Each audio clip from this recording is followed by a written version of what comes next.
In 2016, a series of assaults and robberies in Alaska left several victims shaken by their experiences. Upon a closer examination of these separate incidents, police discovered that all three targets had been registered sex offenders, which led to speculation that they had been purposely sought out, that perhaps somebody was seeking to terrorize the lives of such criminals. And somebody was. Jason Vukovich, or the Alaskan Avenger, as he has been dubbed, was looking for retribution following a nightmarish and turbulent childhood. Today, however, he warns others of the pitfalls of his brand of justice.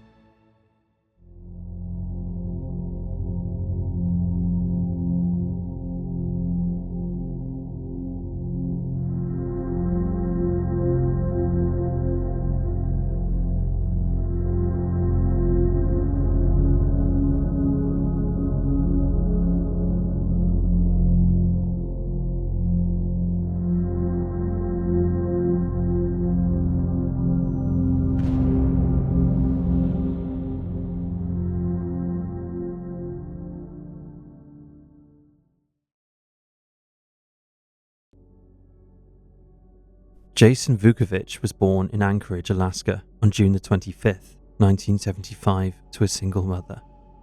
While he was still an infant, Vukovich's mother married Larry Lee Fulton, who would legally adopt her young children when Vukovich was 4 years old. However, instead of acting as a loving father figure, Fulton took advantage of his position in the children's lives and began to sexually abuse both Vukovich and his brother, Joel.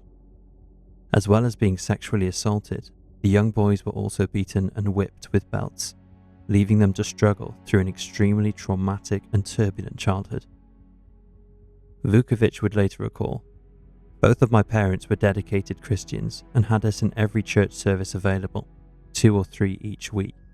So you can imagine the horror and confusion I experienced when this man who adopted me began using late night prayer sessions to molest me." His brother Joel would later testify to the abuse that they went through at the hands of Fulton, stating, "We'd roll over on the bunk beds and be up against the wall. It was my job to go first, so he would leave Jason alone." Notably, in 1989, Fulton was charged with second-degree abuse of a minor, but avoided serving any time behind bars, receiving only a 3-year suspended sentence. After he was sentenced, the family moved to Wasilla, where Vukovich and his brother were homeschooled.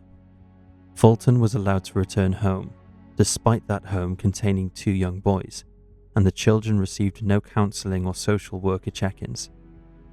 Vukovich later said, "When I was a little kid in my house, if some tattered up guy would have kicked the door in and beat up the guy that was molesting me, I would have said, 'Yeah, woo, I knew it. I can't believe it. Thank God.' Because nobody cared." According to Vukovich, the abuse lasted until he was 16 years old. At this time, he decided to run away from home, following in the footsteps of his brother, who had also fled. He moved to Washington State with no ID, no money, and no prospects, which led him to turn to a life of crime and stealing in order to survive. Vukovich would later state that his criminal behavior was simply an extension of the self-hatred he developed during his abusive childhood, describing it as my silent understanding that I was worthless, a throwaway. The foundations laid in my youth never went away. He stated that the first time he was arrested was around 5 months after arriving in Washington. He was apprehended again 9 months later. He kept stealing because he was worried that if he tried to get help from somewhere like a homeless shelter or a charity organization, they would call his parents and send him back to Alaska. Vukovich would obtain a criminal record fairly quickly, though his crimes were mostly petty, relating to theft and burglary and possession of a controlled substance. He moved throughout various states, including Washington, Oregon, Idaho, Montana, and California, picking up work in construction until he was let go or the work ran out. He would then move on, returning to a life of crime to make ends meet. At some point, he married and had 2 children. His then wife accused him of assault in 2008, and though Vukovich has denied abusing either his wife or his 2 children, he did state, "She and I probably had a couple of wrestling matches." Around this time, he returned to his home state of Alaska. Things took a turn for Vukovich in 2016. Though the trigger is unclear, the trauma he was carrying from his childhood of abuse seemed to re-emerge and push him into extreme actions. He concluded that his only option was to hand out his own form of justice by tracking down registered sex offenders, attacking them, robbing them, and instilling fear into them. He started reading the Alaskan Sex Offender Registry in order to choose his targets, and he specifically looked for men whose victims were children. He made a note of names and addresses, and then began his journey of vigilantism. Vukovich's first victim was 68-year-old Charles Albee. He knocked on Albee's door on the morning of June 24, 2016, where he threatened him, forcing him to sit down on the bed. Vukovich then slapped Albee several times across the face, telling him that he knew all about his crimes. Albee had been convicted of second-degree child abuse in 2003. After assaulting Albee, Vukovich robbed him and fled the scene.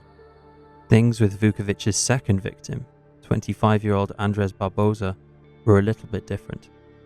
Barboza had been convicted of child kidnapping and possession of child pornography in 2014, and Vukovich showed up at his door at 4 a.m. on June the 26th, in the company of 2 women accomplices.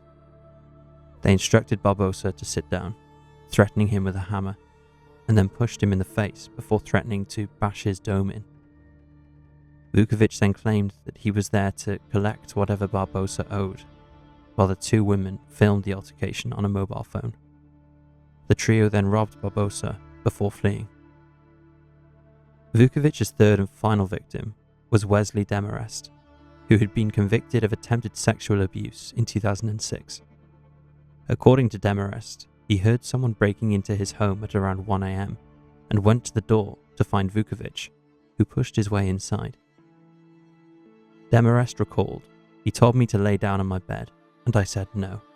He said, 'Get on your knees,' and I said no." Vukovich then struck Demarest across the face with his hammer, telling him, "I'm an avenging angel. I'm going to mete out justice for the people you hurt."